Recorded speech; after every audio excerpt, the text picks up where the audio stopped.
Welcome to the first indoor ranking show of the season. In particular, we're looking at the entire world, not just the NCAA. Gordon's got the NCAA covered. I'm looking at everybody. So pros, collegians, international, United States. Going to try to do my best to keep a running tally of the top 10 in every event. And for this first edition, we're going to be looking at the men's and women's 60. And as the season progresses, we'll add more events and we'll zoom in and focus on different events when those events pop up. But right now, we're going to do this first episode just on the men's and women's 60. And before we get into it, a bit of a disclaimer here, because the 60, like most indoor events, hard to figure out who's actually running. So for this first edition, I put everybody on there. I included almost everybody unless they made a clear declaration that they are never going to run indoors. But I tried to include as many people as possible. And then as the season progresses, I'll take people off when it's clear they're not running indoors and obviously add people who deserve to be in that top 10. So we'll start first on the men's side of things with Christian Coleman, number one ranked man right now in the 60, world record holder. Has to be motivated coming off his 18-month suspension.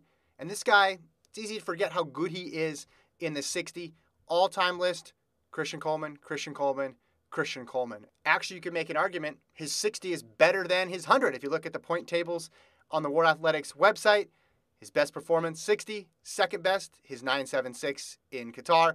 But then his next two performances are his 6.37s that he ran in Clemson and then in Birmingham to win the world indoor title. So Christian Coleman is going to get tested early on in the Millrose game. So we'll know when he races against Trayvon Bromell and Ronnie Baker how sharp he is at this point. But two things I'm taking into account. Obviously, his past was really good with the world record, with the global gold medals.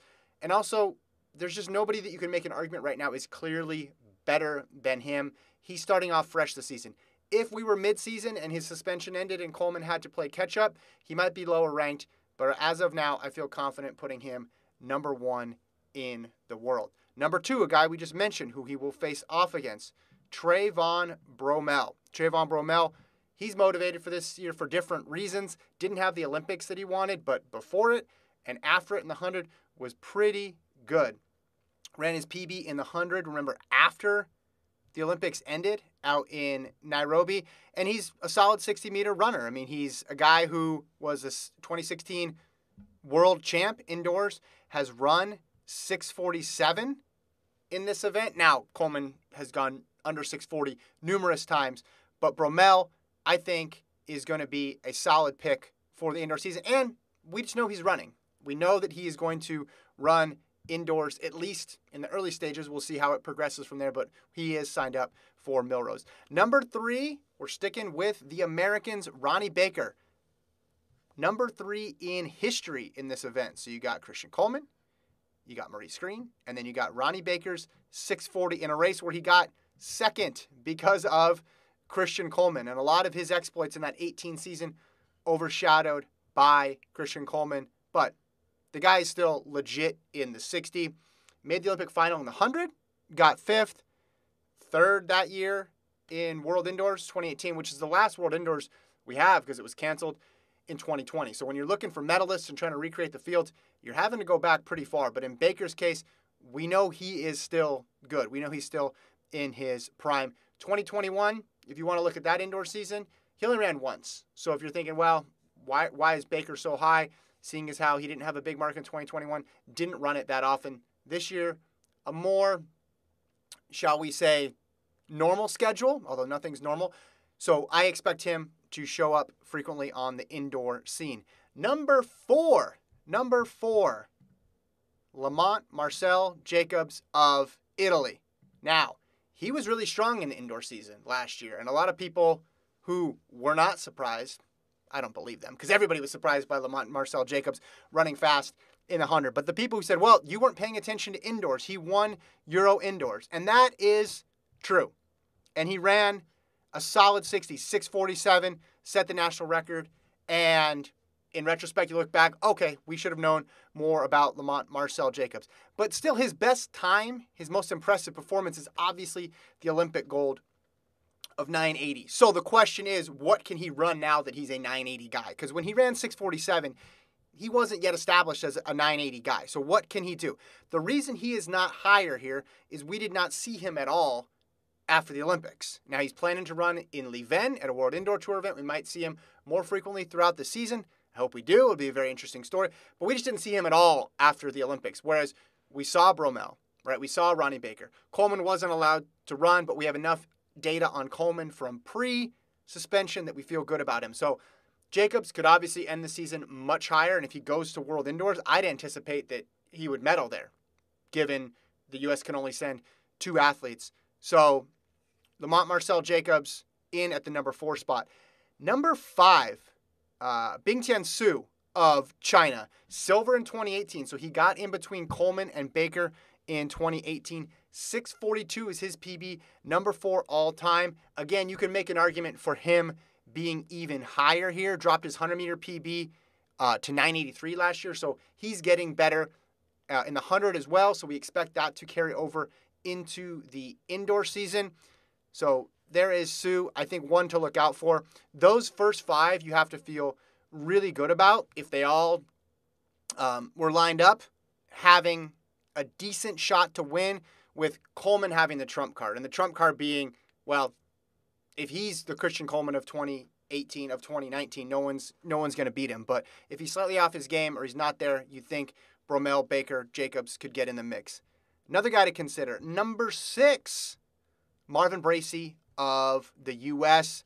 ran that 100-meter PB last year as well. Another good indoor 60-meter runner, good starter. He's got 4 U.S. titles to his name. Silver in 2014 at Worlds. Now, 2014 is a long time ago now, but as I mentioned, his 100-meter PB was from last year. Got hurt at the Olympic trials. Otherwise, we would have seen more from him. But you can pencil Bracey in for a sub 650, it seems, every day of the week. Let's go on to the remainder of this top 10 on the men's side. Then we'll move to the women's. 7, 8, 9, 10. You have Michael Williams of Oregon and the U.S. Arthur Cisse of Ivory Coast. Mike Rogers, U.S. And then Ferdinand Omanyala of Kenya. Again, you feel good about Michael Williams running the 100 because he runs collegiately for Oregon. But obviously, he probably will not run World Indoors because he's not going to be able to run USA's to qualify. The other gentlemen, we're not sure if they're running indoors. We don't know really about anybody if they're running indoors past the people who have declared for early season meets. That doesn't mean they're going to run in the championship part of the season. But Cisse, he runs indoors a lot historically. You go back and you look at his seasons, he is there frequently. So you assume he'll show up. He's run 653. Rogers, veteran, 652 last year, 10:00 last year. PBs are solid and a great starter. So the 60 plays well to him. And Omanyala, 977 last year. Almost beat Trayvon Bromell in that final meet of the season. Don't know if he's going to run indoors. Couldn't find a previous indoor race for him, so it would be brand new. Now, to the women's side of things. And again, this is assuming all of these women run. I should go back real quick before we get to the women. Fred Kerley would be a wild card. If Fred Kerley is running indoors and running the 60, I would throw him in just because I'm not going to rule Fred Kerley out of any event in 2022. Now on to the women. Here you go. Top 10. Considering everybody, if they say they're not going to run and I find out, I'll take them, sub them out. But Elaine Thompson, Hurrah, number 1. She's run indoors quite a bit in her career. If you actually go back and look, Elaine Thompson, Hurrah, has run several seasons where she put together a couple meets. And she even ran in the World Indoor Championships. In 2018, she ran there and then got 4th. But if you look at her progression in the 60, now she's run a lot of 60 outdoors because the weather in Jamaica allows for that, which is fantastic. But let's go and look indoors. So 15-16 she ran, 16-17, 17-18, and then 18-19. It's only very recently that she didn't run. Some of that is obviously explained by the pandemic in 2020. So is she going to run? Is she not? We don't know. But listen, she's run 10:54. I'm going to roll with her. I'm going to give her the top spot until I hear otherwise. Number 2, we'll stay in Jamaica. Shelly-Ann Fraser-Price. She ran 1 indoor race in 2020. Don't know plans or 2021. But same with Elaine Thompson, Hurrah. She's too good in the 100 to drop her any lower, coming off that historical season where she set a PB, silver medals. Exactly. I'm going to put her on until she states her intentions. Otherwise, let's take a look real quick at her 60 progression. Only 3 seasons that she's done it. 704, 698, 716. But the 698 is what separates her, because the 698 is special. You look in history, this is the list of women who have run under 7 seconds. Right here. Now, look at the dates of when they ran these times. 93, 93, 98, 92, 99, 2010, 2018, Muriel Hurrah, 2014, Fraser Price, 2017, Elaine Thompson, Hurrah. So since 2010, only 3 women have broken 7 seconds. And 2 of them, Thompson, Hurrah, Fraser Price, are going to get those top spots. I'll talk about Hurrah in a second. By the way, if these 2 women really went for it this year, I think 692 is vulnerable. I think it's possible, given how fast they were in the 100 last year. Don't know if they're going to run, but if they are, that world record is attainable. When you look at all performances, though, Privalova really stands out, because that was just the best by each athlete. But even still, 3 women since 2010 have run 7 seconds. That's it. That's the list. Going back to our rankings now. Number 3, I have Marie-Josée Toulo. She was silver in 2018 at the World Indoor Championships, 4th in the 100 at these last Olympics, and she's run 7:02. So she is just behind that 7-second barrier. She could break it perhaps this year. But what impresses me is just the consistency. Here's her all-time top 10. All those performances, 100, 100, 100, 100, 100. So based on scoring tables, all of her best performances are 100, which leads me to believe, hey, maybe she can drop a good 200. Let's look at her indoor progression. 7:02, hasn't run it since that 19 season. Will she run it? Who knows? Her countrywoman, Hurrah, is next up on the rankings. Now, she, as I mentioned, one of only 3 women since 2010 to break 7 seconds in the 100, but didn't really run well last year. Was golden 18 though, and she's spectacular indoors. So I'm gonna keep her there until we see, hey, was last year an outlier performance, or is that the new normal for Muriel Hurrah? Number 5, Angela Delpont of Switzerland. There's going to be 2 Swiss athletes in the top 10. She was the world leader last year. Not a lot of attention got paid to European indoors.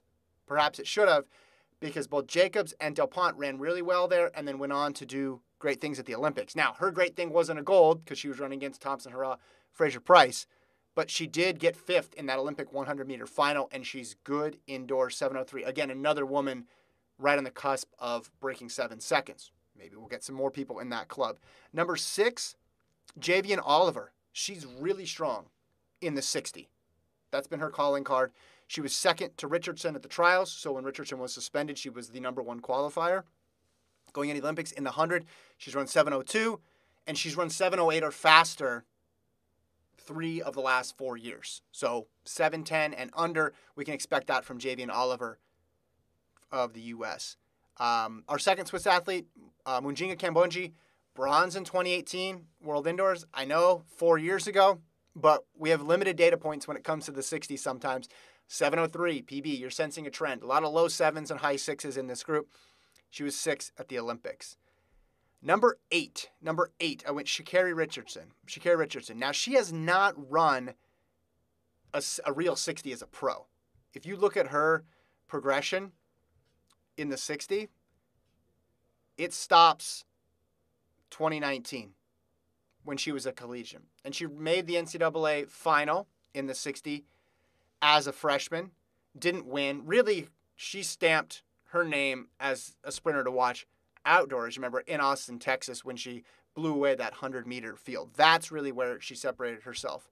She's obviously stronger in the second half of the race. Everybody knows that. So I put her at 8 just because, again, that 100 PB is so strong.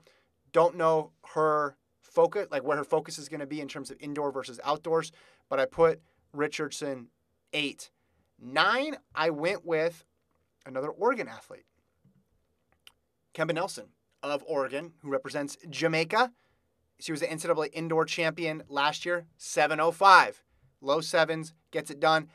Outdoors, she was just 4th in the 100, but we've seen time and time again, people can really excel in the 60, maybe have a down year in the 100, and then come right back and be spectacular at the 60. I know there's a lot in common in the event, but there's also a lot of differences. And if you can nail that start, like she did last year, like everybody on this list has the capability of doing, otherwise they wouldn't be on it, you can run a top flight 60 and belong in that top 10. The final woman on here, Dina Asher-Smith, 7:08, and ran 10:83. Got hurt in the Olympics, so it wasn't a typical Dina Asher-Smith championship performance. She did run indoors last year. Don't know if World Indoors will be her priority. Most people probably think her more of a 1-2 person versus a shorter sprint athlete. I put her in there at number 10. Other names that I didn't get to, but I'm keeping an eye on moving forward. Tiana Daniels of the U.S., Micaiah Briscoe, Aaliyah Hobbs of the U.S. I think you could throw those three in with that group that includes Oliver, Richardson, and if they all show up to USA's, it's going to be a terrific race. So keep an eye on those names as well as we move into the indoor season. So that's it for the first edition. Again, we're focusing on the 60 for this one. I'll do a different event next week. If you're looking for the NCAA rankings and breakdowns, Gordon's got that handled on the YouTube page and on the site. So keep it locked. For FloTrack, Indoor is off and running. We'll be updating these rankings every single week. We'll talk to you next time.